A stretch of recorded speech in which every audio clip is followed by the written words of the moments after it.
আমি আপনি যেহেতু অনেক ধন্যবাদ। সমসাময়িক বিষয়গুলো নিয়ে বিশ্লেষণ করেন, কয়েকটি বিষয় নিয়ে কথা বলবো। একটু আসি আজকে 21শে আগস্ট গ্রেনেড হামলা মামলার আপিলের রায় হলো, সেখানেও আসলে তারেক রহমান সহ লুৎফুর রহমান বাবু সহ সব আসামি খালাস পেয়ে গেলেন। ভালো কথা। আমার আসলে প্রশ্নটা এখানে যে তাহলে এই যে 24 জন মানুষ মারা গেলেন, এত শতাধিক মানুষ আহত হলেন, কেউ কি এর জন্য দায়ী না, বা দায়ীদের বের করা হবে না, তাদের বিচার হবে না, মানে এটাই কি এখন নিয়তি তাহলে? না দেখেন, এখানে অনেকগুলি বিষয় কাজ করছে, কিন্তু যে গ্রাউন্ডে হাইকোর্ট এই মামলাটা, বিচারিক আদালতের মামলাটাকে খারিজ করে দিলেন, গ্রাউন্ড মোটামুটি গ্রহণযোগ্য গ্রাউন্ড। গ্রাউন্ডটা হলো যে আপনার মানে অধিকতর তদন্ত, যেটা সেই তদন্তের মাধ্যমে বিচারিক আদালত এটাকে করেছে, বিচার করেছে। তো অধিকতর তদন্ত মানে একজন মনে করেন মুফতি হান্নান, সে 4 বছর পরে আবার আরেকটা নতুন করে সে 164 করছে আর কি। তো এটা তো আসলে 4 বছর তো সে পুলিশের কাস্টডিতে ছিল। 4 বছর পরে যখন নতুন করে সে আবার সাক্ষ্য দিল, নতুন করে জবানবন্দি দিল, তো এটা নিয়ে কিন্তু সন্দেহ হতেই পারে। এবং অনেক আসামি বলেছেন যে তাদেরকে মারামারি মাইরা, এখন এটা হলো কি, এটা বাংলাদেশের তো একটা পুরনো মানে হুম। পলিসি, যে সরকার পরিবর্তনের সঙ্গে সঙ্গে সবকিছু পাল্টে যায়। সরকার পরিবর্তনের সঙ্গে সঙ্গে সবচেয়ে বেদনাদায়ক হলো, সরকার পরিবর্তনের সঙ্গে সঙ্গে সত্য এবং মিথ্যার ডেফিনেশনও পাল্টে যায়। হুম। যেমন যখন বিএনপি ছিল, এই ঘটনা ঘটলো কবে? 2004 সালে। তারপরে তো আরো 2 বছর বিএনপি ছিল। বিএনপি এই 2 বছরে কি করেছে? এবং বিএনপি এই 2 বছরে জজ মিয়াকে ক্রিয়েট করেছে। এবং এই জজ মিয়াকে তখন তো বিএনপি তখন যা দেখতাম আমরা, জজ মিয়াই সত্য, উনি সবাইকে মেরেছেন। হুম। তারপরে আওয়ামী লীগ আমল আসলো, তারপরে প্রথম আসলো তত্ত্বাবধায়ক আমল, ওনারা আবার এটা নতুন করে তদন্ত করলেন। আওয়ামী লীগ আমল আসলো, আওয়ামী লীগ আবার করলেন, তখন আবার জজ মিয়া ইনোসেন্ট হয়ে গেল। তাহলে এক যে নাকি সবগুলো অপরাধের মূল, সেই ইনোসেন্ট হয়ে গেল কিন্তু। এবং ইনোসেন্ট হওয়ার পর তারা আবার নতুন করে এখানে আনলো, এখানে মুফতি হান্নানকে আবার নিয়ে আসলো আইনে, তার সঙ্গে তার বক্তব্য নিল, অমুক নিল, তমুক নিল, অনেক কিছু। মানে আনফর্চুনেটলি বলে ফর্চুনেটলি বলে, এখানে 2টা মামলা কিন্তু, একটা হলো অস্ত্র মামলা আর একটা হলো আপনার হত্যা মামলা। আমি এই 2টা মামলার টোটাল রায়টা আমি পড়েছি। 2টা আমি আমার নিজস্ব ব্যক্তিগত কৌতূহল থেকে পড়েছি। কিছু কিছু ক্ষেত্রে এটা আমাকে পলিটিক্যালি বায়াস মনে হয়েছে রায়টাকে। হুম।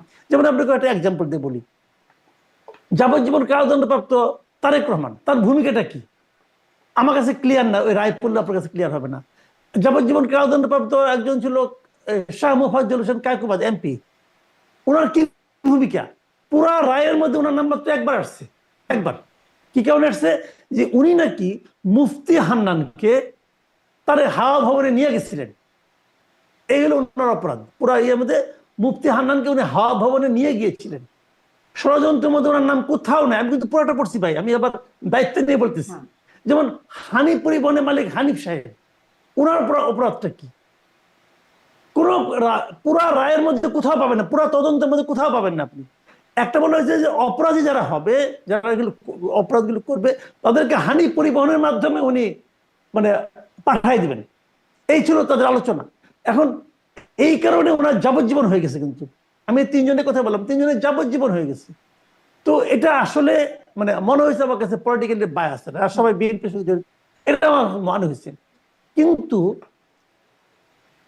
সবাই যে নির্দোষ যদি হয়, তাহলে আমি তো এর আগেও প্রশ্ন করছিলাম যে তাহলে আইবুর রহমানের মৃত্যু কিভাবে হলো? তার কি ডায়রিয়াতে মৃত্যু হয়েছে? হুম। হুম। তার তো ডায়রিয়াতে মৃত্যু হয় নাই ভাই, সেটা তো গ্রেনেডের আঘাতে মারা গেছেন। তো গ্রেনেডটা তো কেউ না কেউ ছুঁড়েছিল। হাইকোর্ট কিন্তু বলেছিল যে এই মামলা, যেহেতু হত্যা মামলাগুলি একদম একদম মানে সম্পূর্ণ তথ্য প্রমাণ না হলে, একদম নিশ্চিন্ত না হলে পরে তাকে রায় দেওয়া যায় না। হত্যা মামলা এটা অপরাধী হিসাবে তাকে চিহ্নিত করা যায় না। সামান্য একটু সন্দেহ হলেই তো সে একটা ছাড় পেয়ে যাবে। তো সেভাবে সবাইকে ছাড় দিলেন, আমার কোনো আপত্তি নাই। হতে পারে আপনাদের কাছে মনে হয়েছে এই তদন্ত ঠিক না, কিন্তু প্রশ্ন হলো তদন্ত একটা হওয়া দরকার, জেনুইন তদন্ত। ঘটনা তো ঘটেছে, কেউ না কেউ তো গ্রেনেড মেরেছে। গ্রেনেড কোথেকে আসলো? গ্রেনেড কি মানুষের ঘরে ঘরে পাওয়া যায়, বানায় মানুষ? এটা কি কুটির শিল্প? তা তো না। মানুষকে গ্রেনেড পকেটে নিয়ে এনে ঘুরে? তাও তো ঘুরে না। তাহলে গ্রেনেডটা কোথেকে আসলো, কিভাবে আসলো, এগুলো তো জানা দরকার। তাহলে আপনাকে একটা যথাযথ তদন্ত করতে হবে। ঠিক আছে, ওই সময় অনেক লোক মারা গেছে, তারপরেও তো তদন্ত করা যায়। হাইকোর্ট কিন্তু বলেছিল, যে স্বরাষ্ট্র মন্ত্রণালয়কে বলেছিল একটা যথাযথ তদন্ত করার জন্য। ইন্টারেস্টিং বিষয় হলো, সুপ্রিম কোর্ট মানে আপিল বিভাগ এই যে অবজারভেশনটুকু, যে যথাযথ তদন্ত করার যে আদেশ মানে নির্দেশনা, এইটুককে বাদ দিয়ে দিছে। হুম। এইটুককে বাদ দিয়ে বাকি সব রাখছে। তাহলে কি দাঁড়ালো? যে এই মামলার ফার্দার তদন্তের ব্যাপারেও আদালতের কোনো আগ্রহ নাই। কেন নাই আমি জানি না, আমি বুঝবো না, আমি তো বিচারক না, আমি আইনজীবীও না, আমি আইনজ্ঞও না, বুঝবো না। কিন্তু একজন সাধারণ নাগরিক হিসাবে আমি তো এই প্রশ্নটা করব যে সর্বোচ্চ আদালত যে রায় দিল, সেই রায়ে এই যারা এখানে মারা গেল তাদের আত্মা কিভাবে শান্তি পাবে? জি। তাদের তো একটা শান্তি পাওয়ার ব্যাপার আছে। যে আমি যে মরে গেলাম, আমার এই মৃত্যুর জন্য কি আমি কি কোনো প্রতিকার পেলাম? এইটা যদি তারা জিজ্ঞাসা করে, জি মাসুদ কামাল, হয়তো হয়তো এরকমই ঠিক হয়ে যাবে। আপনি যেটা একটু আগে বললেন যে হয়তো তারা ডায়রিয়ায় মারা গেছেন, এরকমই একটা কনক্লুশন হয়তো শেষ হবে, যেহেতু কেউ মারে নাই তাদেরকে, মানে কেউ দায়ী নাই এই ঘটনার জন্য। আপনি বলছিলেন যে সরকার পতনের সাথে সাথে সত্য মিথ্যার ডেফিনেশনও পাল্টে যায় এরকম, এবং পলিটিক্যালি বায়াসড বলছিলেন যে এই মানে মামলাটা পড়ে আপনার যা মনে হয়েছে। আমি সম্প্রতি দেখছিলাম যে মানবতা বিরোধী অপরাধের ট্রাইব্যুনালের চিফ প্রসিকিউটর তাজুল ইসলাম, তিনি এই 24-এর মানবতা বিরোধী অপরাধ সম্পর্কে বলছেন, আমি কোট করি, নির্বাচিত সরকার আসলে এই প্রসিকিউশন টিম এই বিচার ব্যবস্থা নিয়ে অগ্রসর হবে না, তাই হ্রাস করতে হচ্ছে যে ফেব্রুয়ারির মধ্যে কতদূর করতে পারবো, কিছু কাজ শেষ করতে হবে আর কি, মানে সেই জন্য তার ফলে যতটা নিখুঁতভাবে এই কাজটা করা দরকার ছিল তা কিন্তু আমি করতে পারবো না, এই হচ্ছে তার বক্তব্য। মানে পরের সরকার আসলে আবার বদলে যাবে, ফলে হ্রাস করে এই জন্য কিছুটা কাজ করে যেতে হবে, সেটি নিখুঁত হোক খুদ বা খুঁতযুক্ত হোক, মানে নিখুঁত হচ্ছে না তিনিই বলছেন, খুঁতযুক্ত বা ত্রুটিপূর্ণ হলেও শেষ করে যেতে হবে। 21শে আগস্টের মতো পরে এটাও হবে না যে এই প্রক্রিয়া, অধিকতর তদন্ত, এই বিষয়গুলো ত্রুটিপূর্ণ ছিল ফলে মামলা বাতিল হয়ে গেল, এগুলো এটারও কি সেই সম্ভাবনা থেকে যাচ্ছে না? অতীত যে অভিজ্ঞতা, অতীত অভিজ্ঞতার আলোকে যদি আমরা কথা বলি, তাই হবে, তাই হবে। শুনেন, আপনি মানে নিশ্চয়ই জানবেন এটা। আপনি যদি আমাকে একটা চেক দেন, সেই চেকটা যদি ডিসঅনার আমি করতে পারি, যে চেকটা আমি টাকাটা পেলাম না, আপনি চেক জালিয়াতির মামলা, আপনার কিন্তু সাজা হবেই হবে। আজ হোক, কাল হোক, 10 বছর পরে হোক, সাজা আপনার হবেই হবে। কারণ এটা যদি টুকটাক মানে প্রমাণ নাও হয়, মানে একটু যদি কম থাকে তথ্য প্রমাণ, তাও হবে, আপনার কম হলেও হবে, আপনি সাজা পেতে বাধ্য। কিন্তু যদি হত্যা মামলা হয়, তাহলে কিন্তু আপনি বেকসুর খালাসে পাই যেতে পারেন, যদি এটা প্রমাণ করা না যায়। এটা কিন্তু ডিফারেন্সটা কিন্তু আছে। হত্যা মামলা কিন্তু হয় ফাঁসি হবে, না বেকসুর খালাস পেয়ে যাবেন। কাজেই হত্যা মামলার ব্যাপারে বিচারকরা সবসময় খুবই কেয়ারফুল থাকেন, যে ওনারা 100% যদি ওনারা কনফার্ম না হন যিনি অপরাধটা করেছেন, তাহলে তাকে ওনারা শাস্তিটা দেন না। এটা হত্যা মামলা নিয়ম। তাহলে এখানে যদি খুঁত থাকে, যদি প্রসিকিউটর নিজেই বলেন যে খুঁত থাকবে, তো খুঁত থাকলে পরে কিভাবে মানে সাজাটা হবে? নাকি সাজা পূর্ব নির্ধারিত? যদি সাজা পূর্ব নির্ধারিত হয়, তাহলে খুঁত থাকলে সমস্যা কি? যেমন আগে যে মামলাগুলি হয়েছিল, আমি আপনাকে উদাহরণের জন্য বলি, আওয়ামী লীগ আমলে যে আপনার ট্রাইব্যুনালে যে মামলাগুলি হয়েছিল, যে যুদ্ধ মানবতা বিরোধী অপরাধের জন্য মামলা হয়েছিল, সেগুলো নিয়ে কিন্তু অনেকেই প্রশ্ন করছিলেন। ডেভিড বার্গম্যান উনি কিন্তু প্রশ্ন করেছিলেন যে এই মামলাগুলো কিন্তু ট্রান্সপারেন্ট হচ্ছে না, আন্তর্জাতিক স্ট্যান্ডার্ড মেনটেন করা হচ্ছে, উনি কিন্তু প্রশ্নগুলি করেছিলেন। এবং উনি কিন্তু এবারের মামলা নিয়েও একই রকম কথাবার্তা বলছেন, ওই রকম একই কথা বলছেন। আবার তখন খোদ চিফ প্রসিকিউটরই বলছেন। জি হ্যাঁ, তখন তাজুল ইসলাম সাহেবের আগের মামলাগুলিতে সে কিন্তু আবার সরকার পক্ষে না, বিরোধী পক্ষে ছিল। এই সমস্ত যারা যারা মারা গেছে তাদের পক্ষে ছিল। তখন উনি যেভাবে কথা বলেছেন, এখন আবার উল্টা কথা বলছেন। মানে একটা এটা এটা মানে খুব ফানি ব্যাপার যে এই ট্রাইব্যুনালের একসময় যিনি বিরোধী পক্ষের উকিল ছিলেন, উনি এখন সরকার পক্ষের উকিল হয়ে গেছেন। তার মানে ভাই সরকার চেঞ্জ হয়ে গেছে। আমাদের ট্র্যাজেডি হলো যে সরকার চেঞ্জ হলে অনেক কিছু চেঞ্জ হয়ে যায়। আমি আপনাকে আরেকটা এক্সাম্পল দিয়ে বলি। যেমন ধরেন আপনার ডক্টর ইউনূসের যে মামলাগুলি চলছিল, একদম শেষ মুহূর্তে এসে মানে 4 তারিখে সম্ভবত মানে ডক্টর ইউনূসের কিন্তু একটা মানে 666 কোটি টাকা একটা মামলাতে কিন্তু ওনার সাজা হয়েছিল যে ওনাকে 666 কোটি টাকা ট্যাক্স জমা দিতে হবে। মামলা রায় হয়ে গেছে, কিন্তু রায় হয়ে যাওয়ার পর যখন সেই রায়টা লিখতে হবে, সেই রায়টা লিখতে হবে, ততদিনে সরকার পরিবর্তন হয়ে গেছে। এখন সরকার পরিবর্তন, ডক্টর ইউনূস সরকার প্রধান, এখন ওই বিচারক ওই রায়টা লিখতে চাচ্ছে না। এই রায়টা সে মানে লিখতে সে মানে ই করছে, বিব্রত বোধ করছে, এবং সেটা একটা লিখলো না, এবং ওই মামলা পরে প্রত্যাহার হয়ে গেল। ওই মামলা কিন্তু প্রত্যাহার হয়ে গেল। তাহলে কি দাঁড়ালো? যদি সরকার পতনটার 2 সপ্তাহ দেরি হতো, তাহলে ডক্টর ইউনূসকে কিন্তু 666 টাকা দিতে হতো ভাই। হিসাব কিন্তু সিম্পল। তো এখন একই বিচারক, কিন্তু একই হাইকোর্ট, একই বিচারক। এখন আমি হয়তো বলতে পারবো না যে এটা বলা আমার জন্য হয়তো মানে আপনার আদালত অবমাননার মধ্যে পড়বে, কিন্তু আমার মনে তো একটু প্রশ্ন জাগবে। এই প্রশ্নের জবাব কিন্তু আমাকে কেউ দিচ্ছে না। তো এই জায়গাটাতে কিন্তু সমস্যা হচ্ছে। মানে সবচেয়ে বড় কথা হলো জানেন, মানুষের একসময় একটা আস্থা ছিল আদালতের উপর, যে আমি তোমার সঙ্গে আর কোথাও না পারি, যদি আমার সঙ্গে বেশি কিছু করো, পেরিপেরি করো, তোমার কিন্তু আমি আদালতে দেখে নিব। আদালতে দেখে নেওয়া যায়, আদালতে একজন ন্যায় বিচারক থাকে যার কাছে যাওয়া যায়, বিচার পাওয়া যায়। এখন সেই যে ধারণাটা, সেই যে প্রচলিত বাক্যটা, সেটা সম্ভবত আর কার্যকর হচ্ছে না। তাহলে তাহলে আদালতের লতিফ সিদ্দিকী যা বলছেন, এই যে সাবেক মন্ত্রী মুক্তিযোদ্ধা লতিফ সিদ্দিকী, তিনিও বলেছেন আদালতের প্রতি তার আস্থা নেই। তাহলে তিনি কি আসলে সঠিকভাবে তার এই বক্তব্যটা, মানে তার যে অনাস্থার জায়গাটা, আপনার মনে হচ্ছে যে সঠিকভাবেই তিনি এই কথাটা বলছেন? আমি একটু এই প্রসঙ্গেও আসবো, তাদের মামলা সম্পর্কে একটু কথা বলবো আপনার সাথে, এই মন্তব্যটা নিয়ে একটু কথা শুনি আপনার। উনি যেটা বলছেন ওটা ওনার বিশ্বাস। আমি গেলে হয়তো আমি একই কথা বলতাম হয়তো, কারণ আমারও মনে হয়েছে কি লাভ হলো, উকিল তো রাখছে তারা, আজকে তো উকিল রাখছিল আবার, তো কই কোনো কাজ হয়েছে? হয় নাই তো, কাউকে তো জামিন দেওয়া হয় নাই। আর যেহেতু এই মামলাটা আপনি পরে প্রশ্ন করবেন, কাজে ওটা উত্তর তখন দেবো। জি, জি। আমি আসলে এটি একটু প্রশ্ন করতেই চাই যে এই আপনি কি এই বিষয়ে খোঁজ বা জানেন? আমি আসলে চেষ্টা করছিলাম, গণমাধ্যমের খবরগুলো পড়ার চেষ্টা করছিলাম যে মানে সন্ত্রাস বিরোধী আইনে তাদেরকে গ্রেপ্তার করা হয়েছে। কোন ধারায় গ্রেপ্তার করা হয়েছে? সুনির্দিষ্টভাবে তাদের অপরাধটা কি? এটি আসলে আমি জানতে পারছি না, বুঝতে পারছি না। আপনি একটু জানাতে পারেন? ওই এফআইআর কপিটা পড়েছিলাম। আচ্ছা। এফআইআর কপিতে যতটুকু আমার যতটুকু মনে আছে এখন, মোট কথা হলো তারা সরকারকে ফেলে দেওয়ার জন্য একটা ষড়যন্ত্র তারা এখানে করছিল। এবং ওইখানে এফআইআর কপিতে স্পষ্ট লেখা আছে যে লতিফ সিদ্দিকী সাহেব সরকারের বিরুদ্ধে কি কি বলেছেন। খুব মজার বিষয় হলো, ওখানে যারা উপস্থিত ছিলেন এরকম একাধিক লোকের সঙ্গে আমার কথা হয়েছে, বিভিন্ন মিডিয়াতে আমি পড়েছিও, সেটা হলো লতিফ সিদ্দিকী সাহেব ওখানে কোনো কথা বলার সুযোগই পান নাই। কার্জন সাহেব, শেখ হাফিজুর রহমান কার্জন, অধ্যাপক শেখ হাফিজুর রহমান কার্জন, উনি বক্তৃতা দেওয়ার পরেই মব ওখানে ঢুকে গেছে। লতিফ সিদ্দিকী হাতে মাইক্রোফোন নেনই নাই, কিন্তু এফআইআর জনৈক পুলিশ কর্মকর্তা যিনি মামলাটা করেছেন, যিনি মানে এফআইআর অভিযোগ করেছেন, তিনি কিন্তু লিখেছেন যে লতিফুর রহমান সাহেব কি কি বলেছেন ডিটেল উনি লিখেছেন। কোথায় শুনলেন? উনি কি লতিফুর রহমান সাহেবের অন্তরে প্রবিষ্ট হয়েছিলেন, যে ওইখান থেকে শুনে এসেছেন যে উনি কি বলতে চাচ্ছেন?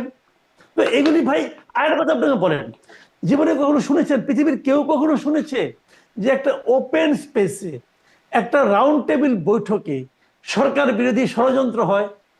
ভাই ষড়যন্ত্র তো গোপনে, ষড়যন্ত্র কি প্রকাশ্যে হয়? এটা কোনোদিন শুনেছেন আপনারা? একটা ওপেন প্লেস যেখানে আমার সবাই আরো একটু যায়। প্রশ্ন, যে ষড়যন্ত্র যদি হয়, এখানে তো ডিএমপির একটা অনুমতি নিয়ে আদালতের এই মানে কথায় আমি দেখছিলাম যে ডিএমপির অনুমতি নিয়ে এই আয়োজনটা হচ্ছে। তাহলে ষড়যন্ত্রই যদি হয়ে থাকে বা এই যদি উদ্দেশ্য হয়ে থাকে, তাহলে অনুমতি বা কেন দিল? শুনেন ঘটনাটা কি হয়েছে আমি বলি। আমরা বলি না মব ভায়োলেন্স, মব কালচার, এটা তো আমরা খুব প্রচলিত এখন এই সময়। আমার মাঝে মাঝে মনে হয় এই সরকার সম্ভবত তাদের প্রধান অস্ত্র হচ্ছে মব।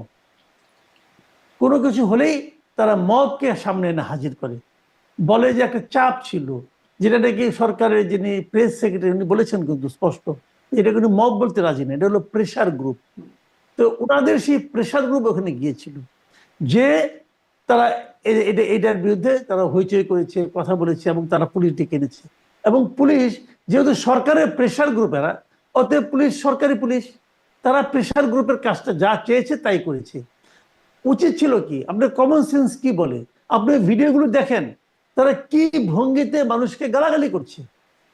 তো তারা তো হলো গিয়ে অনুপ্রবেশকারী, ধরা উচিত ছিল তাদেরকে।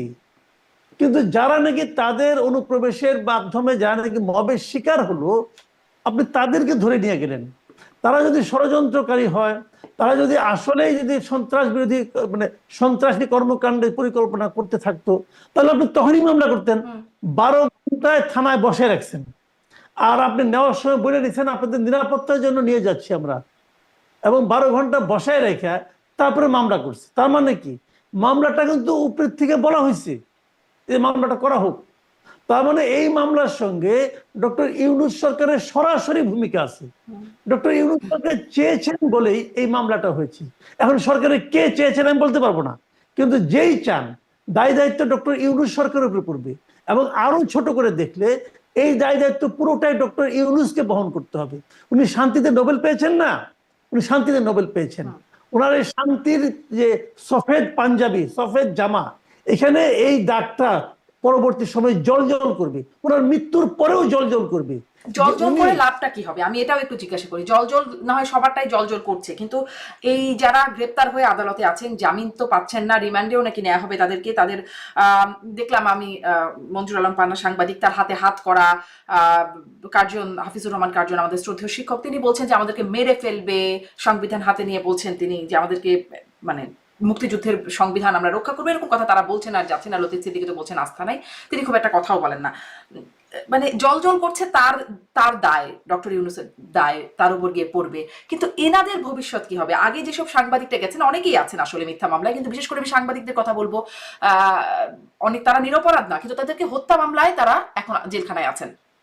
তাদের মতো ইনাদের নিয়তিও কি নতুন করে, মানে তারাও এখন জেলখানায় পৌঁছবেন, এটি নিয়তি তাদের? এখন তো আজকে তো জামিন হয়নি, আজকে জামিন হয়নি। কেন জামিন হয়নি এটা বিচারক ভালো বলতে পারবেন, সরকারও ভালো বলতে পারবেন। নিম্ন আদালতে সরকারের প্রভাব থাকে বলে আমরা সবসময় শুনি। আইন মন্ত্রণালয় ভালো বলতে পারবেন কেন কি হয়েছে, আমি আইন বলতে পারবো না। আর কি বলতে যাই, কোন বিপদে পড়ি বলা যায় না কিছুই। কিন্তু একটা জিনিস হলো কি, তাদের জন্য দুর্ভোগ, তাদের তো এখনই দুর্ভোগ, আগামী তার কি দুর্ভোগ করবে, এখনই তো তারা দুর্ভোগে আছেন। এই যে দুর্ভোগটা তারা পোহাচ্ছেন, কেন পোহাচ্ছেন আমি কিন্তু, আমার কাছে কোনো কোনো দৃশ্যমান কোনো কিছু নাই, কিন্তু আমি বলতে পারবো না কেন। মঞ্জুর আলম পান্নাকে আমি ব্যক্তিগতভাবে চিনি। আমি বললাম তো, মঞ্জুর আলম পান্নার আমি পরশুদিন আমি ঘেটে ঘেটে দেখছিলাম যে জুলাইয়ে সে কি বলেছে, গত বছর জুলাইয়ে সে কি বলেছে। আপনি মানে আমি বললাম ওর, আমি বোধহয় 4টা না 5টা স্ট্যাটাস আমি মানে আপনার মানে পোস্ট আমি দেখেছি। এই স্ট্যাটাসগুলোর উনি যা লিখেছে, একমাত্র আসিফ নজরুল ছাড়া এই পুরো সরকারের অন্য কোনো ব্যক্তি এই ধরনের পোস্ট দিতে পারতো না। সরাসরি হাসিনা সরকারের বিরোধিতা করে, সরাসরি আন্দোলনের পক্ষে থেকে পান্না যে সমস্ত পোস্ট দিয়েছে, আপনি যদি খুঁজে পান পড়ে দেখেন কি লিখছে সে। একমাত্র আসিফ নজরুল ছাড়া এই সরকারের কারোই এই ধরনের কোনো পোস্ট নাই, একটাও নাই। এখন এরা হয়েছে বিপ্লবের ধারক বাহক, বিপ্লবের পতাকাটা কি এদের হাতে, এরাই বিপ্লবের ভবিষ্যৎ নির্ধারণ করতেছে। আর যারা এখানে জীবনের রিস্ক নিয়ে তখন আন্দোলনের সঙ্গে জড়িত ছিল, তারা এখন জেলে পৌঁছতেছে। এই হলো বাংলাদেশের নিয়তি। এটা হয়েছে, আগেও হয়েছে, 71-এ কিন্তু হয়েছে। 71-এ যখন বঙ্গবন্ধু যখন রেস কোর্সে ভাষণ দেন বিদেশ থেকে 10 জানুয়ারিতে, যখন ফিরে এসে উনি যখন ভাষণ দেন, তখন কোথায়, তখন একজন সেক্টর কমান্ডার মেজর জলিল তখন পাশেই রমনায় থানা হাজতে ওই পুলিশ যে হাজত আছে ওখানে সে বন্দী ছিল। 71-এ এই ঘটনাটাই ঘটেছে। বিজয় হাতছাড়া হয়ে যায়, এখানেও তাই হয়েছে। তো এটা কি বলবেন, এটাই নিয়ম আমাদের দেশের। মানে জুলাই যোদ্ধা নামে কেউ মব সৃষ্টি করে ফেললে ওই তাদের প্রেসার গ্রুপ হিসেবে চিহ্নিত করতে থাকতে হবে, বা তাদের বিরুদ্ধে আর কোনো ব্যবস্থা হবে না, যাদেরকে আক্রমণ করবে তাদের বিরুদ্ধে ব্যবস্থা হবে, এটাই এখন বাংলাদেশে মোটামুটি প্রচলিত আইন। এবং কথা হলো কি, যে মব যারা করবে তারা যাকে ইঙ্গিত করবে সেই লোক যদি জুলাই যোদ্ধাও হয়, বললাম তো মঞ্জুর আলম পান্নার মতো জুলাই যোদ্ধা আপনি সাংবাদিকদের মধ্যে দ্বিতীয়টা খুঁজে বের করতে পারবেন না। আমি বললাম আপনি খোঁজেন না। ওই সময় তাবৎ সাংবাদিকদের মধ্যে পান্না যেভাবে সরাসরি কথা বলেছে, আপনি আরেকটা সাংবাদিক খুঁজে বের করেন, ইনক্লুডিং শফিকুল আলম, খুঁজে বের করেন সে কি করছে। শফিকুল আলম মাঝখানে বলছে যে সে নাকি সাংবাদিকদের 15 বছরের বিচার করবে। আমি তো মাঝখানে আপনার অনুষ্ঠানে বোধহয় চ্যালেঞ্জ করছিলাম তো, যে পুরা এই টিমে ডক্টর ইউনূসের যে প্রেস উইং আছে, উইং এর যে টিম আছে, এখানে যত সাংবাদিক আছে তাদের গত 15 বছরের যত কর্মকাণ্ড আছে, যত লেখালেখি আছে, যত পোস্ট আছে, সবগুলি যোগ করলে যদি আমার অর্ধেক হয়, তখন যেন আমার সঙ্গে আলাপ করতে পারে। ভাই এগুলি দেখে আসছি আমরা। এখন তারা আজকা বিপ্লবী বুঝেন, সব বিপ্লবী হয়ে গেছে। হঠাৎ করে এক সূর্যোদয় হয়েছে 5 তারিখে, সূর্যোদয়ের পরে সবাই বিপ্লবী। আর আমরা হইলাম গিয়ে এখন স্বৈরাচারের দোষর, কি কি বলে না বলে জি, যা মনে আমি হয়। আরেকটু এখানেও জানতে চাই যে কিন্তু একটা তো গেল মবের ঘটনা, যারা আসলে এই অনুষ্ঠানের আয়োজক, এটা নিয়েও আপনারা নিশ্চয়ই কথা বলেছেন যে জেরাই খান পান্না তিনি আসলেন না, গণফোরামের সভাপতি কামাল হোসেন, ডক্টর কামাল হোসেন, পরে তো তার দলের পক্ষ থেকে বলা হলো যে গণফোরাম মানে ডক্টর কামাল হোসেনের নাম নাকি এখানে ব্যবহার করা হয়েছে, তিনি নাকি এখানে কনসেন্টও দেন নাই। এইরকমটা কেন হলো? তারা কি আসলে, এটা কি কোনো ফাঁদ পাতা হলো? এখানে আসলে ঘটনাটা কি হলো? ডক্টর কামালের পক্ষ থেকে কে বলছে আমি জানি না। ডক্টর কামালকে দাওয়াত করা হয়েছে হুম এ সংক্রান্ত ছবি আমি দেখেছি। হুম ওখানে বুলবুল ভাই ভদ্রলোক ছিলেন, এক মানে প্রবীণ মুক্তিযোদ্ধা, উনি ডক্টর কামালকে দাওয়াত পত্র দিচ্ছে, তার ছবিও আমি দেখেছি। এবং ডক্টর কামাল আসবেন এটা ঠিক ছিল। পান্না ভাইয়ের ব্যাপারটা আমি যতটুকু জেনেছি, পান্না ভাই যাচ্ছিলেন ডক্টর কামালকে নিয়ে ওখানে যাবেন বলে, উনি ডক্টর কামালের বাসায় গিয়েছিলেন। তখন ওনাকে এখান থেকে ফোন করে বলা হয়েছে যে এখানে হচ্ছে আপনারা আসেন না, ওনারা একটু জানছেন, এরকম আমি শুনেছি, আমি জানি না প্রকৃতপক্ষে, কারণ আমি তো ওখানে যাইনি। আমি বলতে পারবো না, কিন্তু আমি শুনেছি এরকম। জি কাজে এটা পান্না সাহেব যান নাই, পান্না সাহেব সবাইকে ফাঁসিয়ে দিয়েছেন, এরকম যে যারা বলেন তারা আসলে ওদের মধ্যে মানে আমি বলতে মিথ্যা বলেন, তারা ঠিক বলেন না এটা। মানে আমি দেখছিলাম, আমি ডেইলি ইনকিলাবের একটা খবর আসছে, সেই খবরটা একটু পড়ছিলাম যে ওখানে দেখলাম যে মঞ্চ ৭১ গণফোরামের প্রতিবাদ এবং আওয়ামী লীগ অলিগারদের জন্য বার্তা, এই শিরোনামে একটি খবর, আমি আপনাকে এটা পাঠায়ও দিতে পারি, যে সেখানে আসলে বলা হচ্ছে যে এই যে তার নাম ব্যবহার করা হলো, তিনি আসলে এটিতে, আমি কি একটু পড়বো খবরটি কি বলছে। করতে পারেন। মুক্তিযুদ্ধের চেতনা রক্ষার অজুহাতে মঞ্চ ৭১ নামের সংগঠনের ব্যানারে সেমিনার আয়োজন এবং পণ্ড করে দেওয়ার পর লতিফ সিদ্দিকীকে কারাগারে নেয়ার ঘটনা, আওয়ামী লীগের অলিগারদের জন্য নতুন বার্তা, দিল্লির এজেন্ডা বাস্তবায়নে যে কোনো ব্যানারে আওয়ামী লীগকে পুনঃপ্রতিষ্ঠার চেষ্টার পরিণতি কি হয় তা দেখা গেল। মঞ্চ ৭১ গণফোরামের প্রতিষ্ঠাতা সভাপতি ডক্টর কামাল হোসেনকে প্রধান অতিথি করা হয়। ব্যানারে ডক্টর কামাল হোসেন শব্দগুলো বড় বড় অক্ষরে লেখা হয়, কিন্তু ডক্টর কামাল হোসেন এই অনুষ্ঠানে যাননি। জানা যায় প্রবীণ রাজনীতিক ডক্টর কামাল হোসেন ওই সময় জাতীয় প্রেস ক্লাবে আরেকটি অনুষ্ঠানে ছিলেন। লতিফ সিদ্দিকী গংদের পরিণতির পর গণফোরাম থেকে জানানো হয় ঢাকা রিপোর্টার্স ইউনিটি মিলনায়তনে অনুষ্ঠিত সেমিনারের ব্যানারে অনুমতি ছাড়া মঞ্চ ৭১ নামের একটি সংগঠন গণফোরামের প্রতিষ্ঠাতা এমিরেটাস সভাপতি ডক্টর কামাল হোসেনের নাম ব্যবহার করেছে। এই ঘটনায় গণফোরাম তীব্র প্রতিবাদ জানিয়েছে। এই হচ্ছে ইনকিলাবের একটা খবর। স্টাফ রিপোর্টার হতে পারে, জানা নাই, আমি এটা বলতে পারবো না। কিন্তু আমি যতটুকু জেনেছি, আমি তো আর মঞ্চ ৭১-এর সঙ্গে নেই, আমি তো ওর সঙ্গে জড়িত না, কাজে আমি এটা বলতে পারবো না ভেতরের খবর। বাট আমি যতটুকু শুনেছি বিভিন্ন মাধ্যমে যে ডক্টর কামাল হোসেন যাওয়ার কথা ছিল, উনি কেন জাননি আমি বলতে পারবো না। এবং যেটা এখানে পান্নারও ওখানে যাওয়ার কথাই ছিল, উনি তো এটার মূল আহ্বায়ক ছিলেন। জি, এখন আপনিও একটু বলছেন যে কি বলতে গিয়ে বিপদে পড়ি, মানে আপনারা কি একটু ভয় পাচ্ছেন যারা আসলে বেশ খোলামেলা বা শক্ত কথা বলেন, তা এই পরিণতি কি কারোর জন্য কোনো বার্তা বয়ে আনছে? মানে শক্ত কথা কথা বা এরকম আলাদা আলাদা মানে কথার সামনে পিছনে অ্যাডজেক্টিভ যোগ করার কোনো মানে এই প্রয়োজন নাই। কথা কথাই, আমি যেটাকে সত্য মনে করি সেটা বলি। এটাকে যদি বলেন খোলামেলা খোলামেলা, যদি শক্ত শক্ত, যদি বলেন এটা সফট সফট, কিছু করার নাই।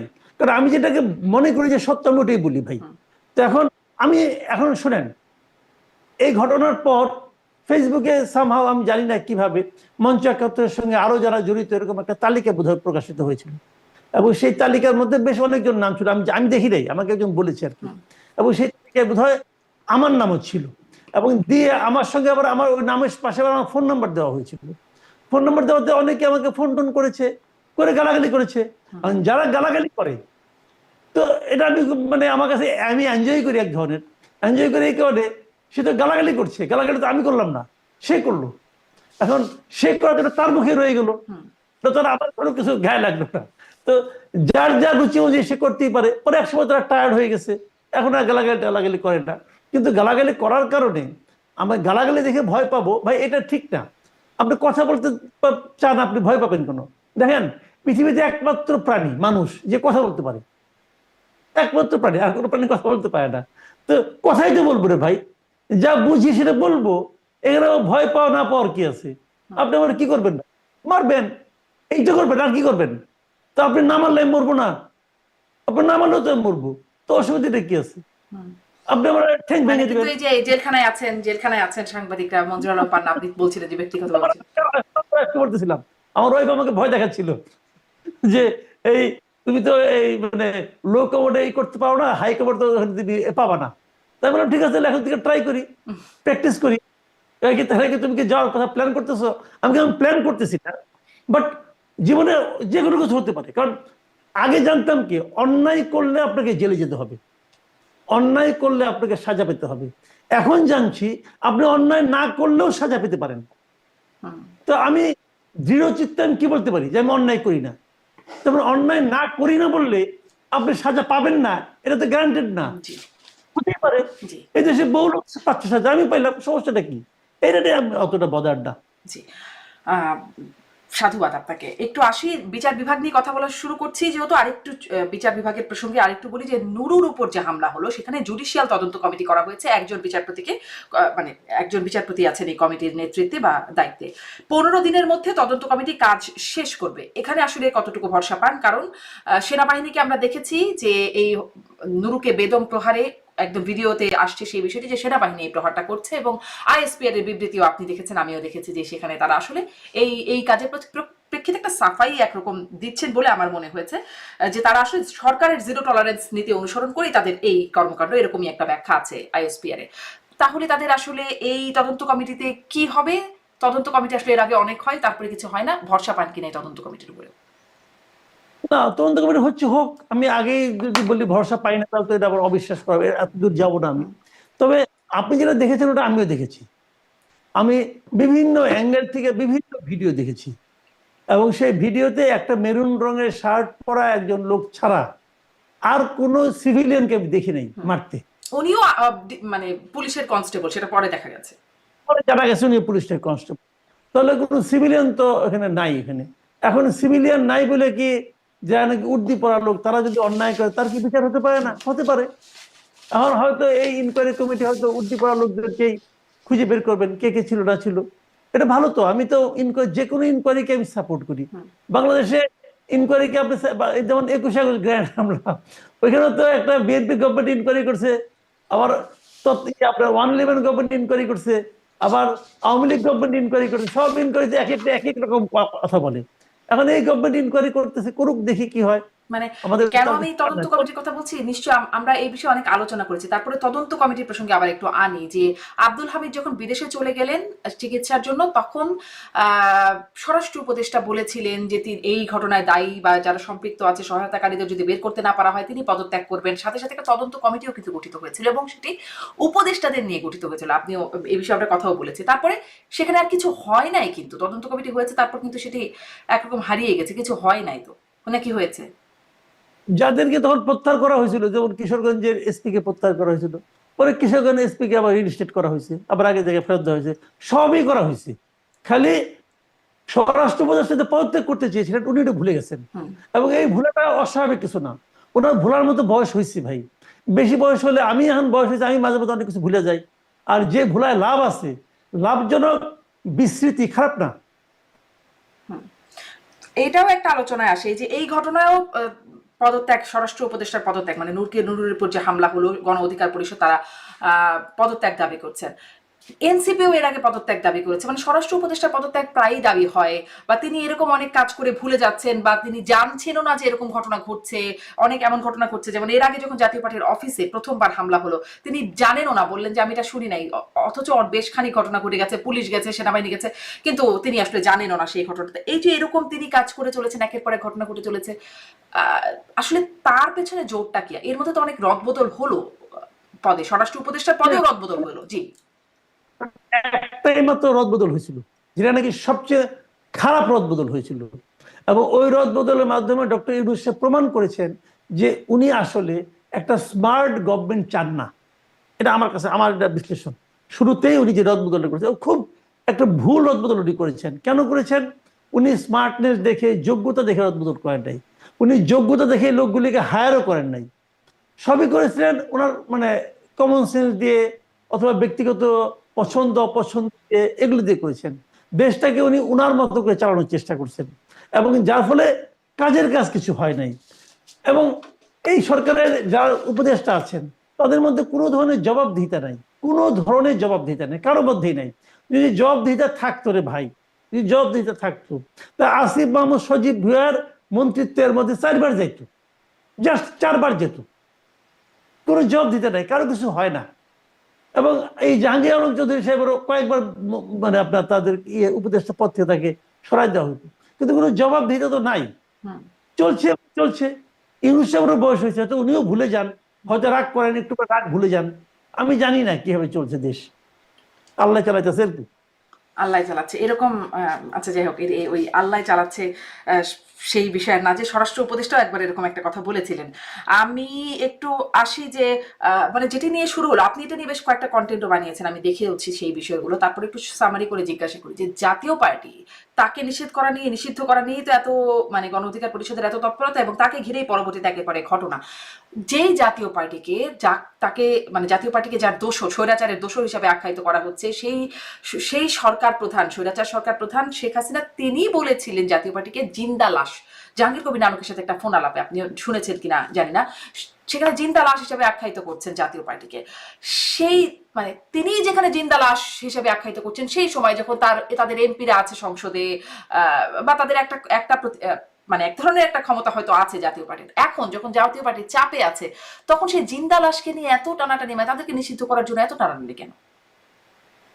এটা হলো কি জানেন, যখন নাকি মানুষের মনোবল ভেঙে যায়, যখন মানুষ জানে যে আমি একটার পর একটা অন্যায় করছি, তখন মানুষ কিন্তু ছোটখাটো বিষয় দেখলেও আটকে ওঠে। এখানে হচ্ছে ওই জিনিসটা। আমাদের সামনে একটা নির্বাচন হতে যাচ্ছে, 5 মাস পরে নির্বাচনটা হবে।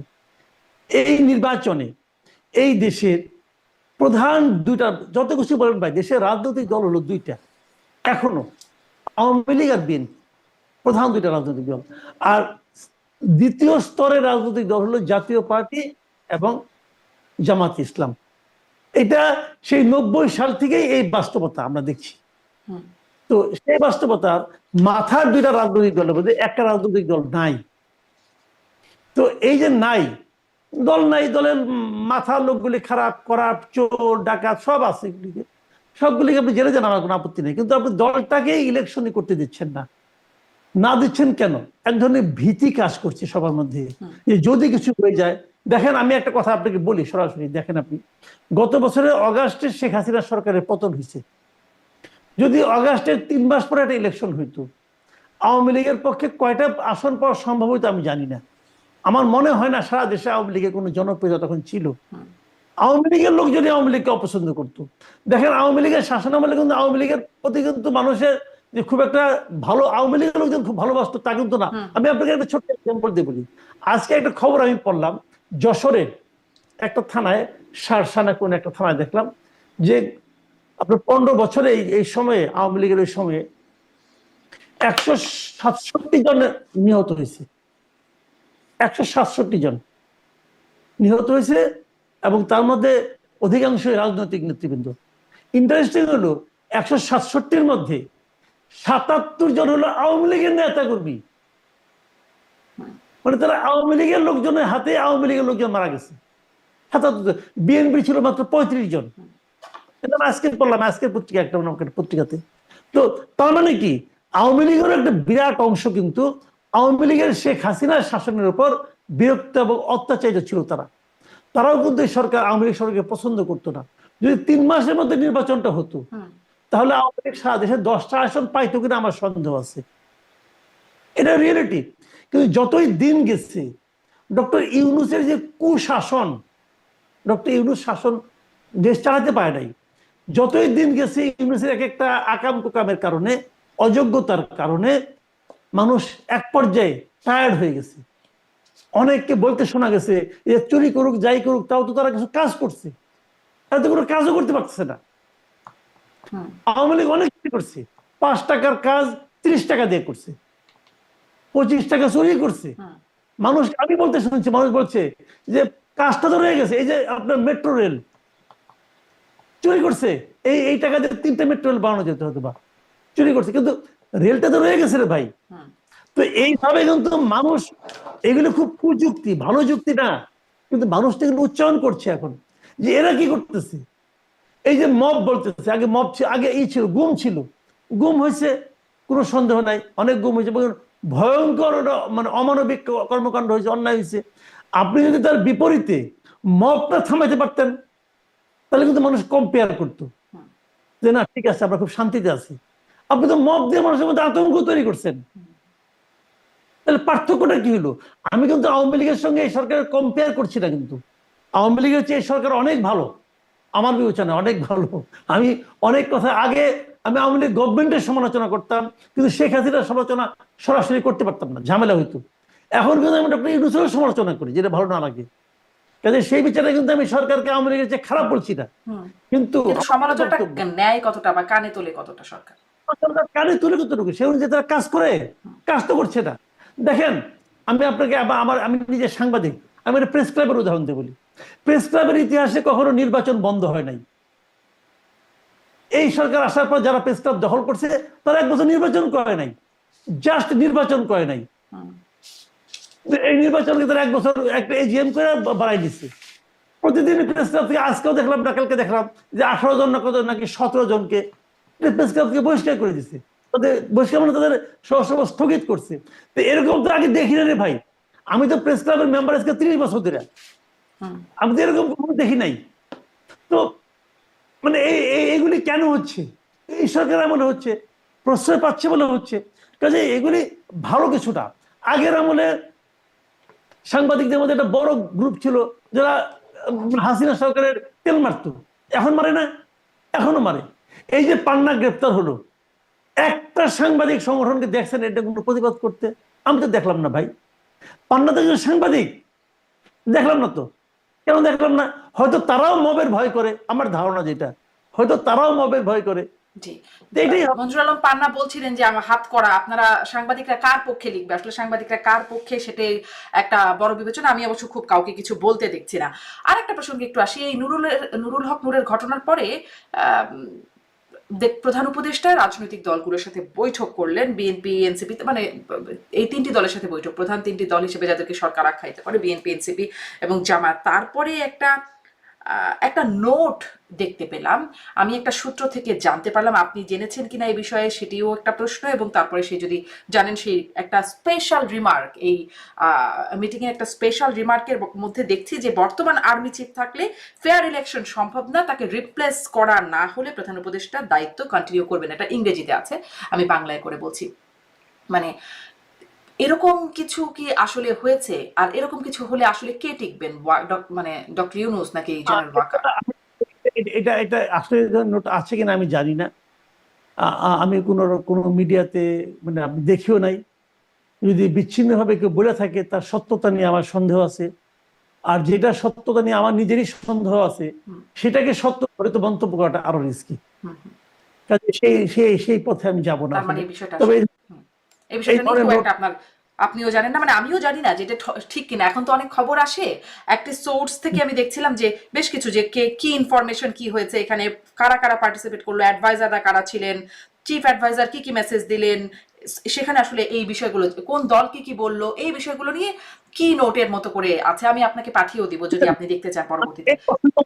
আপনাকে এখানে আর্মি চিফের ব্যাপার না, একটা অবাধ নিরপেক্ষ এবং সকলের কাছে গ্রহণযোগ্য নির্বাচন ডক্টর ইউনূসই করতে পারবেন না। এটা অন্য কারোর উপর দায় চাপানোর দরকার নেই, অন্য কাউকে বলে অজুহাত দেওয়ার দরকার নেই। এটা ডক্টর ইউনূস হিমসেলফ পারবেন না। পারবেন না এই কারণে, উনি হয়তো করবেন নির্বাচন, উনি বলছেন আমি ইতিহাসে সর্বশ্রেষ্ঠ নির্বাচন উপহার দেব জাতিকে। পারবেন না উনি পারবেন না এ কারণে যে উনি নিজেই তো পক্ষপাতদুষ্ট ব্যক্তি। যে লোকের আমরা যে নিরপেক্ষ নির্বাচনটা কখন আশা করি, আমরা তখন আশা করি যখন আমরা ভাবি যে এই লোকটা যে ইলেকশন করতেছে ওনার কোনো দলের প্রতি কোনো ধরনের পক্ষপাত নাই, উনি নিজের কোনো দলের সঙ্গে নাই, ওনার নিজের কোনো দল নাই, এবং উনার কোনো স্বার্থ নাই। এখানে তো ওনার নিজের দল একটা আছে, এনসিপি যে ডক্টর ইউনূসের দল, এটা বাংলাদেশের সবাই জানে, এবং উনি ওরা জানাই দিচ্ছেন, একদম ডকুমেন্টেড। উনি এটা একটা পডকাস্টে, বিদেশি একটা ইংল্যান্ডের একটা পডকাস্টে উনি বলেছেন এই কথাটা। তো ফিনান্সিয়াল টাইমসকে উনি বলেছেন যে এটা উনি ওনাদেরকে বলছেন তোমরা একটা দল করো, বলেন নাই? বলছেন তো। যেখানে উনার দল আছে ইলেকশনে, সেখানে উনি যদি প্রধান থাকেন, সরকার প্রধান থাকেন, ওই নির্বাচন গ্রহণযোগ্য হবে না রে ভাই। এখনই তো আপনি আমাকে বলেন, এনসিপি এখন ওনাদের প্রথম প্রধান 3টা দলের মধ্যে এনসিপি কোন বিবেচনায়, এনসিপি কি ইসলামী আন্দোলনের চেয়ে বেশি ভোট পাবে? চ্যালেঞ্জ। এনসিপি কি জাতীয় পার্টির চেয়ে বেশি ভোট পাবে? আমি চ্যালেঞ্জ দিয়ে বলতেছি, পাবে কিনা দেখেন, পাবেই না। আপনারা জাতীয় পার্টিকে কোনো মিটিংয়ে ডাকেন না, অথচ জাতীয় পার্টিকে আপনি নিষিদ্ধও করেন নাই। কিসের নিরপেক্ষ আপনি বলেন? আপনি আমাকে, আপনি কি জাতীয় পার্টিকে নিষিদ্ধ করছেন? এই গভর্নমেন্ট করছে? করে নাই তো। ঠিক আছে, আওয়ামী লীগকে আপনি নিষিদ্ধ করছেন, বাদ দিলাম। জাতীয় পার্টি তো আপনি নিষিদ্ধ করেন নাই, না কইরা তাকে আপনি কোনো মিটিংয়ে ডাকেন না। এই যে আপনার ঐক্যমত্য কমিশন হচ্ছে, 35টা পলিটিক্যাল পার্টি সেখানে যাচ্ছে, যে 35টা নাম আপনিও বলতে পারবেন না, আমিও বলতে পারবো না।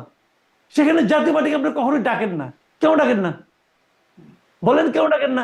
আপনি একটা কারণ দেখাবেন, ওই কারণ তো সবাই সমর্থন না করতে পারে। ওই কারণটা কি সার্বজনীন কারণ? ওই কারণটাকে দেশের সমস্ত পাবলিক পছন্দ করে, স্বীকার করে? কয় না তো। তাহলে আপনি আওয়ামী লীগের ব্যাপারে বলতে পারেন ওদের রাজনৈতিক কর্মকাণ্ড নিষিদ্ধ করছি, তো জাতীয় পার্টিকে আপনি ডাকেন না কেন? কোনো লজিক নাই, বলতে পারবে না।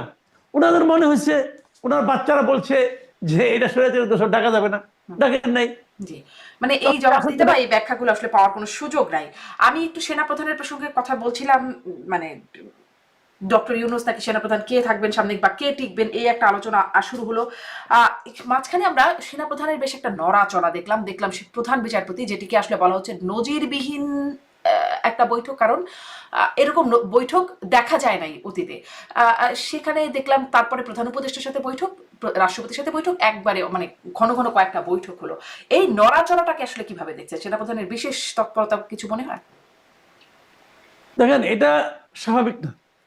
স্বাভাবিক না এই কারণে সেনাপ্রধান প্রধান উপদেষ্টার দেখা করবেন, এটা করেন, সবসময় করতে পারেন উনি। কেন করেছেন? নানা ধরনের গুজব কিন্তু আছে বাজারে, আসলে এটা অস্বীকার করা যাবে না। বাট সেটা যেহেতু গুজব, গুজব নিয়ে আমরা আলোচনা করতে পারবো না। তবে সেনাপ্রধান কখনো এর আগে চিফ জাস্টিসের সঙ্গে খুব দেখা করেছেন এরকম আমার মনে পড়ে না। হয়তো করেছেন, আমার মনে পড়ে না। এটা আনইউজুয়াল। আর রাষ্ট্রপতির সঙ্গে উনি দেখা করতে গিয়েছেন, যে বিদেশ থেকে আসার পর নাকি দেখা করার একটা কনভেনশন আছে, রীতি আছে। তো এই রীতি তো ভাই আগে কখনো দেখি নাই। উনি তো এর আগে ওরা অনেক দেশে গেছেন, দেখি নাই। এবং তারও চেয়ে বড় কথা, এই রীতিটা সবচেয়ে বেশি প্রযোজ্য হলো সরকার প্রধানের ক্ষেত্রে। শেখ হাসিনা কিন্তু করতেন, উনি বিদেশ থেকে এসে কিন্তু রাষ্ট্রপতির সঙ্গে দেখা করতেন। এই রীতিটা মেনটেন, এটা আইন না, না গেলে কোনো অসুবিধা নাই, কিন্তু এক রীতি, একটা ভদ্রতা, সৌজন্যতা। ডক্টর ইউনূস কি একবারও গেছেন? একবারও যান নাই। অথচ আইন অনুযায়ী দেখেন, জুলাই যে ঘোষণাপত্রটা হয়েছে, সেই জুলাই ঘোষণাপত্রে কিন্তু ডক্টর ইউনূস বলেছেন 5 তারিখে যে এটা একটা সাংবিধানিক সরকার। উনি এই কথাটা উচ্চারণ করেছেন। তার মানে ওনার সরকারটা সাংবিধানিক। সাংবিধানিক সরকার হইলে পরে ওনাকে প্রধান উপদেষ্টা কে নিয়োগ করছে? রাষ্ট্রপতি নিয়োগ করছে। উনি কার প্রধান উপদেষ্টা? উনি তো উপদেশ দিবেন। কাকে দিচ্ছেন উপদেষ্টা? উনি কার প্রধান উপদেষ্টা? উনি রাষ্ট্রপতির প্রধান উপদেষ্টা। আমি যদি এটাকে তত্ত্বাবধায়ক সরকারের ফরম্যাটে ভাবি, যদি এটা তত্ত্বাবধায়ক অন্তর্বর্তীকালীন সরকার, এই বিষয়টা তো সংবিধানে নাই। সাংবিধানিক সরকার নাকি হয়েছে এটা? ও সুপ্রিম কোর্টের একটা রেফারেন্সের কথা বলছে, সেই কারণে সাংবিধানিক সরকার। তাহলে এটা কিভাবে হলো ভাই? এই সমস্ত প্রশ্ন করলে কোনো উত্তর পাবেন না আপনি। আসলে এটা একটা জোড়াতালি সরকার। জি, আমি আসলে সুপ্রিম কোর্টের রেফারেন্সটা নিয়ে একটু প্রশ্ন করি। দেখেছেন সেই 106 যে রেফারেন্সটা সুপ্রিম কোর্টের হলো, কারণ এটা নিয়ে অনেক আলোচনা আছে। আপনি দেখেছেন কি? আমি অনেকের সাথে কথা বলেছি, কেউ আসলে পাই নাই যিনি দেখেছেন। আমি পরে ব্যারিস্টার ফুয়াদকে জিজ্ঞাসা করেছিলাম, তিনি আমার অনুষ্ঠানে বলেছেন তিনিও দেখেন নাই, কিন্তু পরে তিনি আমাকে একটা কপি পাঠিয়েছেন 106 রেফারেন্সের। আমি ওইটা দেখেছি, কিন্তু আপনি কি কোনো রেফারেন্স দেখেছেন? আমি আজ পর্যন্ত কাউকে দেখিনি যিনি দেখেছেন। আমি দেখি নাই, বরং একটা সন্দেহের কথা বলি। সেই সন্দেহটা হলো, ওই রেফারেন্সে কে দিয়েছে? আপিল বিভাগ, আপিল বিভাগের পূর্ণ বেঞ্চ। কিন্তু তার মানে আপিল বিভাগের পূর্ণ বেঞ্চ মানে ওই সময়কার যিনি প্রধান বিচারপতি ছিলেন তিনি ওখানে থাকবেন, ঠিক কিনা? ফাইন। কিছুদিন আগে সেনাবাহিনী একটা তালিকা প্রকাশ করছে যে সেনানিবাসে কারা কারা আশ্রয় নিয়েছিল, যে 6 শতাধিক লোক আশ্রয় নিয়েছিল। সেখানে 8 নম্বরে হলো গিয়ে প্রধান বিচারপতি, এবং তারা 5 তারিখে ওখানে আশ্রয় নিয়েছিল। 2 জন বিচারপতি সম্ভবত ছিলেন ওই তালিকায়। হ্যাঁ, এবং প্রধান বিচারপতি যদি সময় সেনা নিবাসে থাকেন, তাহলে আপিল বিভাগের পূর্ণ বেঞ্চ কিভাবে দিল এটা? 106 আমি জানি না, আমি বলতে পারবো না। বাট এটা হলো একটা আলোচনা হচ্ছে, এটা সত্য মিথ্যা আমি জানি না, কিন্তু আমি এটা কোনো দায়িত্ব নিচ্ছি না। বাট আমি এই প্রশ্নটা করছি যে উনি যদি ওখানে থাকে তাহলে এখানে কিভাবে উনি এটা দিলেন, মানে আপনার বললেন এই পরামর্শ উনি দিলেন, আমি জানি না।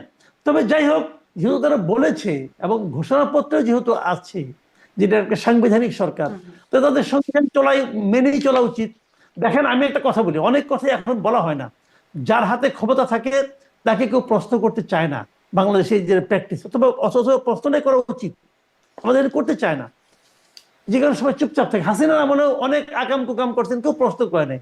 কেউ হাসিনাকে প্রশ্ন করে নাই যে আপনি রাষ্ট্রীয় যে ক্ষমতা ভোগ করেন, আপনি যে প্রোটোকল ভোগ করেন, সেই প্রোটোকল আপনার বোন কিভাবে ভোগ করে, কেউ প্রশ্ন করে নাই। কিন্তু করা উচিত ছিল। এটা সংবিধানে কোথাও আছে যে প্রধানমন্ত্রী বোনও এরকম সমান ক্ষমতা ভোগ করবে? আছে কোথাও? তুমি তো ভোগ করছে, ওনার বোনের ছেলে মেয়েরাও করছে। তো কেউ প্রশ্নটা করে নাই কেন? উনি তখন শেখ হাসিনা প্রাইম মিনিস্টার, অসীম ক্ষমতার অধিকারী, উপরে আল্লাহর নিচে শেখ হাসিনা, এরকম পাওয়ার ছিল তার। এখন তো করতেছে, এখন তো এই প্রশ্নগুলো আসতেছে। তো এটাও কিন্তু ওরকম, এখন কেউ করছে না, পরে করবে। আবার যেখানে ইউনূস সাহেব বলেন এটা সাংবিধানিক সরকার, তো এই সরকার চলে যাওয়ার পর উনি কি কি সংবিধান লঙ্ঘন করেছেন সব হিসাবে কিন্তু পরবর্তী সরকার করতে পারবে।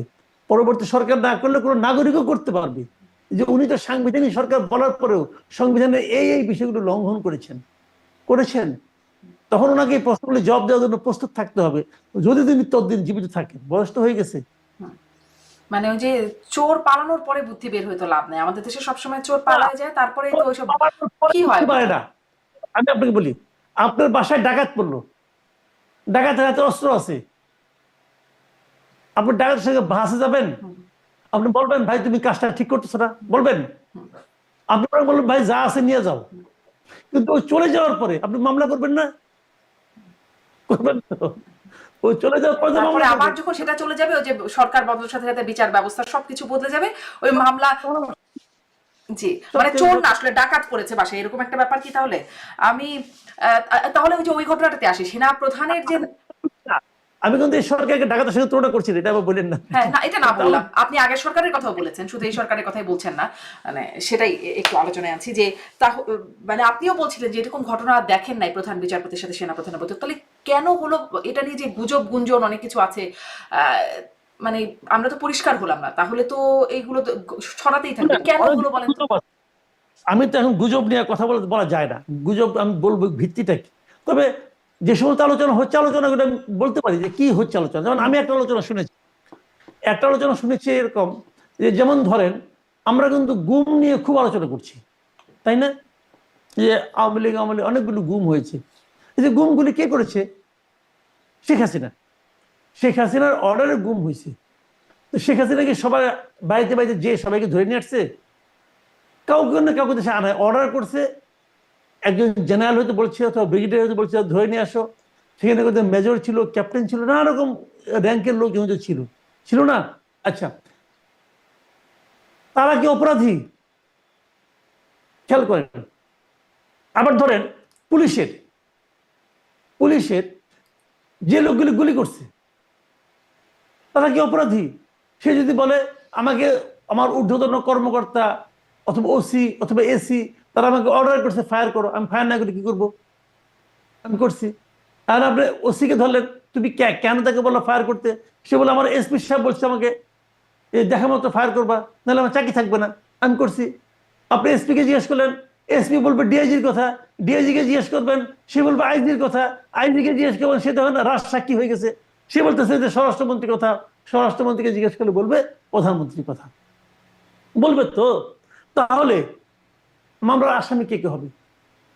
প্রধানমন্ত্রী হবে, স্বরাষ্ট্রমন্ত্রী হবে, আইজি হবে, ডিআইজি হবে, এসপি হবে, ওসি হবে, পুলিশও হবে। হবে না? হবে তো।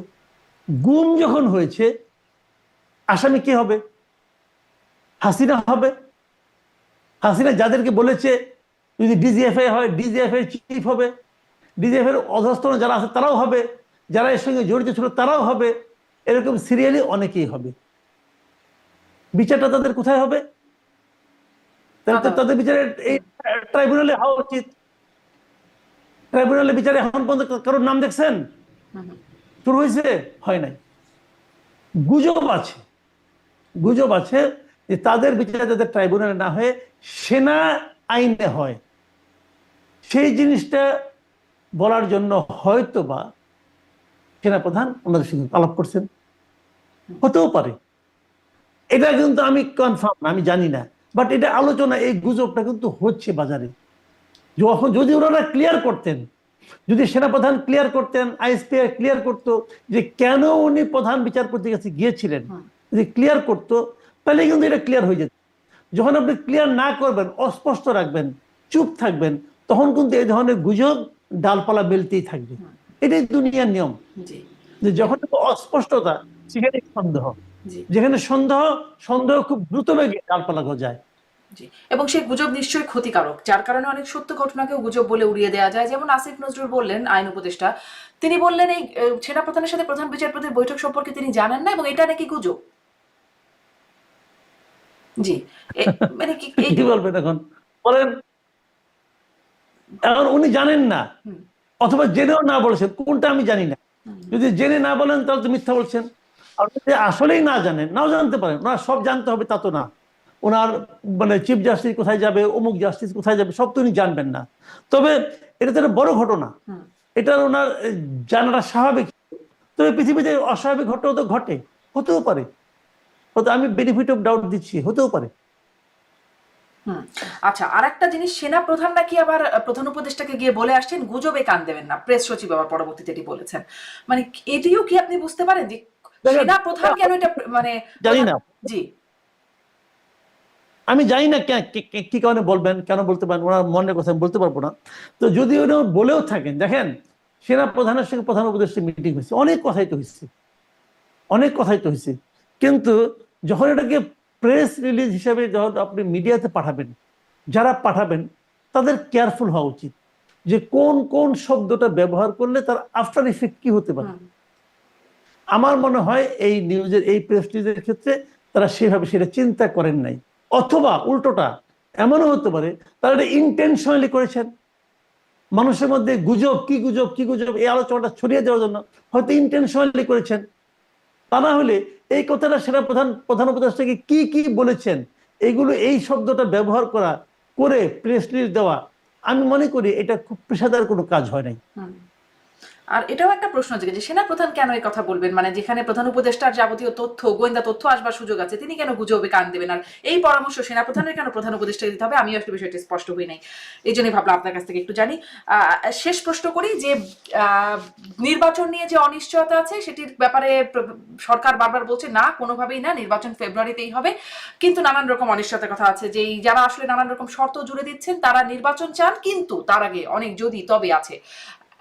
আমি সেদিনও একজন বিএনপি নেত্রীকে জিজ্ঞাসা করছিলাম যে তাদের একটা দেখা যাচ্ছে জামাতের যেমন 300 আসনে মনোনয়ন দেওয়া আছে, আবার এদিকে নানান রকম যদি কিন্তু তবে আছে, তাদের প্ল্যান এ প্ল্যান বি আছে, আপনাদের কি প্ল্যান বি? তো তিনি বলছিলেন যে আমাদের কোনো প্ল্যান বি নেই। আপনার কি মনে হয় বিএনপি আসলে প্ল্যান বি ছাড়া চলছে? নির্বাচন যদি না হয় বিএনপি তখন কি করতে পারে, বা তাদের কি কোনো কিছু আছে জানা শোনার পরিকল্পনা? শুনেন, বিএনপি মনে করে নির্বাচন ফেব্রুয়ারিতে হবে।